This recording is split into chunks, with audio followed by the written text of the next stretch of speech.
પહેલગામમાં 28 થી વધુ નિર્દોષોના મોત પાછળ એક જ જવાબદાર છે અને એ છે પાકિસ્તાન. પરંતુ હવે પાકિસ્તાનને ખબર પડશે કે ભારત શું ચીજ છે, એ કયો દેશ છે કે જે તમને બરબાદ પણ કરી નાખશે. ભારતે એવા કેટલાક નિર્ણયો લીધા છે કે જે બાદ હવે પાકિસ્તાન કંગાળ થઈ જશે. એમાંનો સૌથી મોટો નિર્ણય એ છે કે સિંધુ જળ સંધિ ભારતે કેન્સલ કરી નાખી છે. આ સૌથી મોટો નિર્ણય છે. હવે તમારામાંથી ઘણા બધા લોકોને નહીં ખબર હોય કે સિંધુ જળ સંધિ એકચ્યુઅલમાં છે શું. તો આજના વિડીયોમાં આપણે સિંધુ જળ સંધિ વિશે તો વાત કરીશું જ, પરંતુ એ કેન્સલ કરવાથી કેવી રીતના પાકિસ્તાનના ઉદ્યોગો બરબાદ થઈ જશે, ખેડૂતો પાયમાલ થઈ જશે અને લોકોને રસ્તા વચ્ચારે આવવું પડશે, એના વિશે પણ વાત કરીશું. એટલા માટે થઈને આજનો આ વિડીયો પૂરો જોઈને જજો.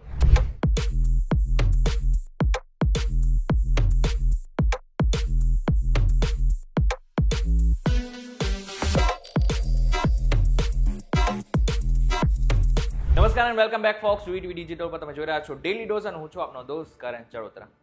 1960માં ભારતે પોતાના દિલની ઉદારતા બતાવીને એક કાગળ ઉપર હસ્તાક્ષર કર્યા હતા અને એ હતા સિંધુ જળ સંધિના.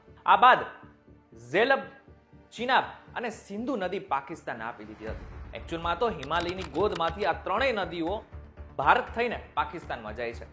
પરંતુ આપણે ઈચ્છતા તો આ બધું જ પાણી આપણે આપણી પાસે રાખી શકતા હતા, પરંતુ ભારતે પોતાના દિલની ઉદારતા બતાવીને ત્રણ નદી, જે મેં તમને નામ આપ્યા, એટલે કે સિંધુ, ઝેલમ અને ચિનાબ નદી પાકિસ્તાનને આપી દીધી.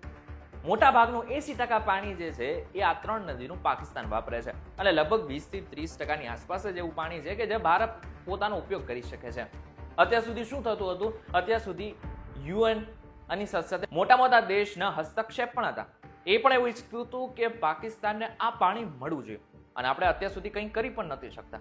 હવે આપણે અત્યાર સુધી કંઈ નથી કરી શકતા એની પાછળના બે રીઝન તો મોટા એ છે કે આપણામાં માનવતા છે.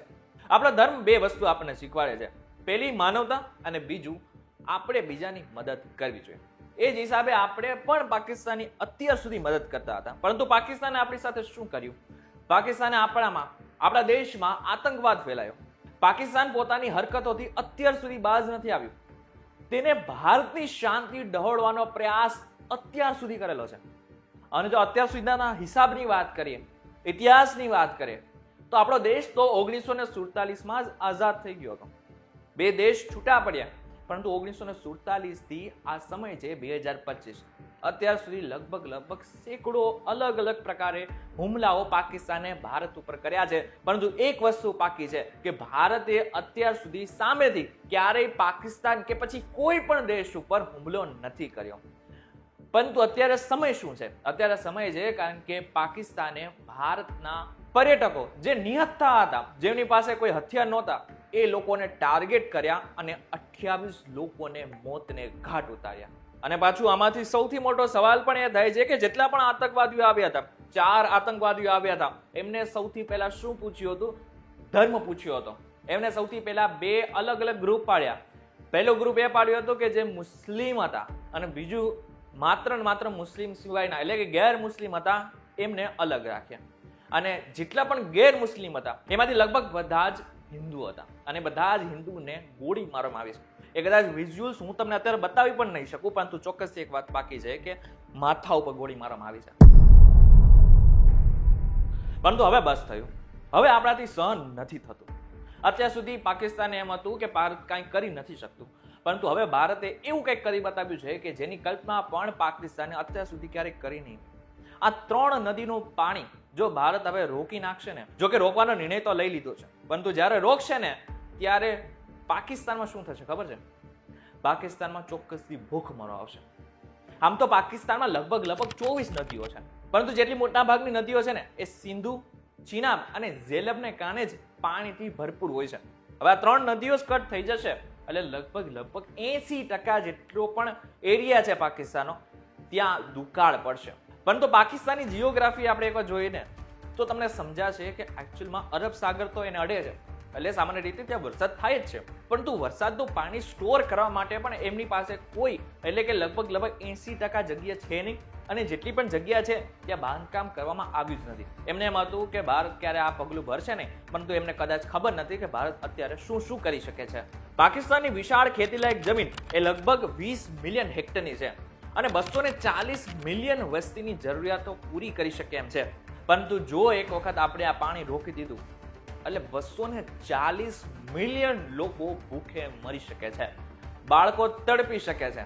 આટલું જ નહીં, ભારતે હજુ કેટલાક નિર્ણયો લીધા છે કે જે આનાથી પણ અલગ છે અને મહત્વના છે. જેમાંથી પહેલું, અટારી વાઘા સરહદ બંધ કરી નાખવામાં આવી છે, જેનાથી પાકિસ્તાનનો વેપાર પણ ભાંગી પડશે.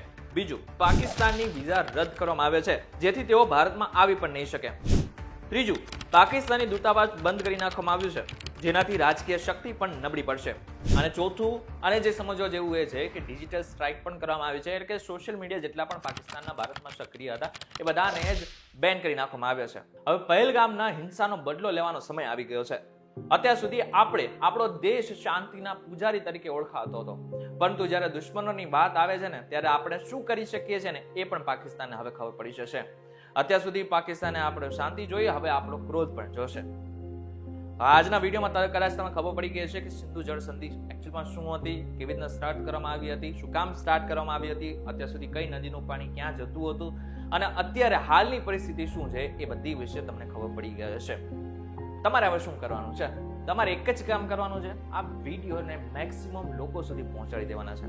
તમારા વોટ્સઅપ ગ્રુપમાં તમે શેર કરી શકો છો, આની સાથે સાથે તમારા ફેમિલી ગ્રુપમાં તમે શેર કરી શકો છો, ફેસબુકની લિંક તમે શેર કરી શકો છો, આની સાથે સાથે ફેસબુકના અલગ અલગ ગ્રુપમાં આ વિડીયોને પહોંચાડી શકો છો. આ વિડીયો પહોંચાડવાનું કામ અમારી આ વિડીયોને વધારે વ્યૂઝ આવશે એ નથી, પરંતુ એ ખબર હોવી જોઈએ દેશના લોકોને, ગુજરાતીઓને એ ખબર હોવી જોઈએ કે એકચ્યુઅલમાં સિંધુ જળ સંધિ કેન્સલ થવાથી પાકિસ્તાનની શું હાલત થશે. વિડીયો પસંદ આવે તો વિડીયો લાઈક અને શેર જરૂરથી કરજો તથા આ જ ઇન્ફોર્મેટિવ વિડીયોઝ માટે VTV ડિજિટલ સાથે જોડાયેલા રહેજો. ફરીથી મળીશું એક નવા વિડીયો સાથે, એક નવા કોન્સેપ્ટ સાથે. ત્યાં સુધી મને રજા આપો. નમસ્કાર.